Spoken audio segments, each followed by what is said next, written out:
Bonjour à tous, bienvenue dans cette vidéo dédiée au Ledger Nano X. On va créditer le wallet. Alors pour ce faire, vous devez cliquer ici à gauche sur recevoir. Soit par un virement bancaire, vous allez acheter des crypto-monnaies, soit via une adresse crypto. Ici, l'idée, c'est pas de vous faire acheter par virement bancaire. Je pense qu'il y a des solutions beaucoup plus sympas, beaucoup plus agréables et beaucoup moins chères en frais que Ledger. Donc ici, on va cliquer sur via une adresse crypto. Donc ça suppose évidemment que vous avez déjà des crypto-monnaies. Si c'est pas le cas, je pense pas, parce que la plupart d'entre vous, si vous avez acheté un Ledger, vous avez déjà des cryptos. Eh bien, il faut ouvrir un compte pour acheter des crypto-monnaies. Je vous invite à ouvrir un compte chez Binance. J'ai une vidéo complète sur le sujet, allez la voir. Et ici, je vais sélectionner quelle blockchain je veux créditer. Moi, je vais sélectionner ici Bitcoin. Je vais cliquer sur continuer. Ici, il dit que mon appareil est verrouillé. Je dois donc à nouveau déverrouiller mon appareil en rentrant tout simplement mon mot de passe. Maintenant, je dois ouvrir l'application Bitcoin. Pareil, je clique simultanément à gauche, à droite. Maintenant, vous savez comment faire. À présent, pour vérifier l'adresse, je vais appuyer sur le bouton de droite pour vérifier Bitcoin adresse. Ici, je vois visuellement l'adresse, d'accord, qui doit correspondre à ce que j'ai ici, qui commence par BC1QS et qui finit par AXXP. Je vérifie, oui, c'est bien la bonne, c'est OK.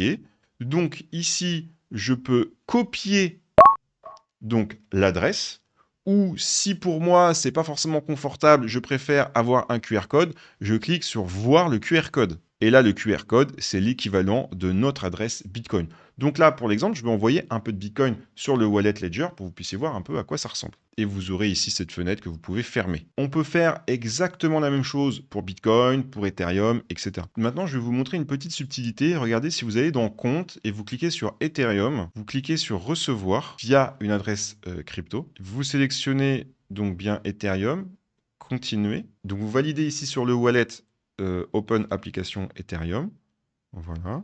Ici, on voit l'adresse qui apparaît, voir le QR code. Et il faut savoir que Ethereum, c'est EVM compatible. Ça veut dire que tous les layers 2 traditionnels, du style Arbitrum, Base, etc., utilisent exactement la même adresse que vous avez sur Ethereum.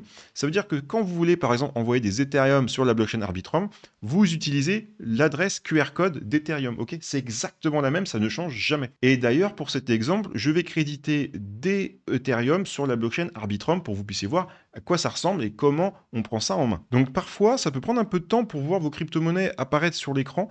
Ce que vous devez faire, c'est que par exemple, si vous avez envoyé du Bitcoin sur votre adresse Bitcoin, vous faites ici clic sur compte et Bitcoin, et automatiquement, ça va chercher votre adresse sur la blockchain et mettre à jour. Voilà.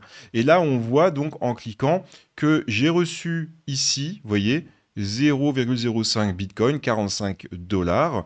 Et là, vous voyez, quand je clique sur portefeuille, je vois l'ensemble du portefeuille et je vois également mon Bitcoin, mes Ethereum que j'ai envoyés et le Tether USDT. Et là, on voit les montants, donc 0,05 Bitcoin, 0,01 Ethereum et également USDT 10 dollars. Petite particularité, pour pouvoir voir vos Arbitrum, vu qu'ils sont basés sur la blockchain primaire Ethereum, vous devez non pas créer ici une application Arbitrum, mais ajouter un compte ici dans compte Arbitrum, parce que la blockchain primaire Ethereum, elle est installée déjà. Donc vous cliquez ici sur ajouter un compte, et ici Arbitrum. Donc là, je parle peut-être un peu technique pour certains d'entre vous, ça va peut-être pas intéresser tout le monde, mais globalement, il existe Ethereum et des blockchains satellites à Ethereum qui fonctionnent et reposent sur la sécurité d'Ethereum.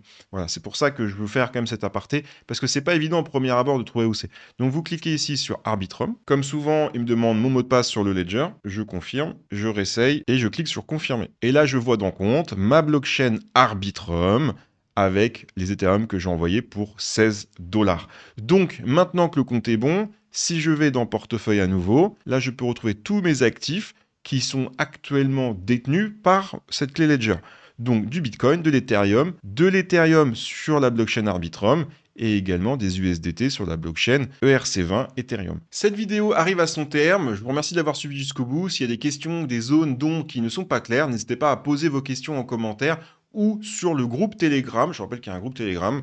Et je rappelle, Pour aller faire la sécurisation également de vos hot wallets, allez suivre mes autres tutoriels pour vraiment suivre correctement le plan, pour vraiment sécuriser l'ensemble de vos mouvements financiers depuis votre ledger. Allez, bye bye, c'était Buller.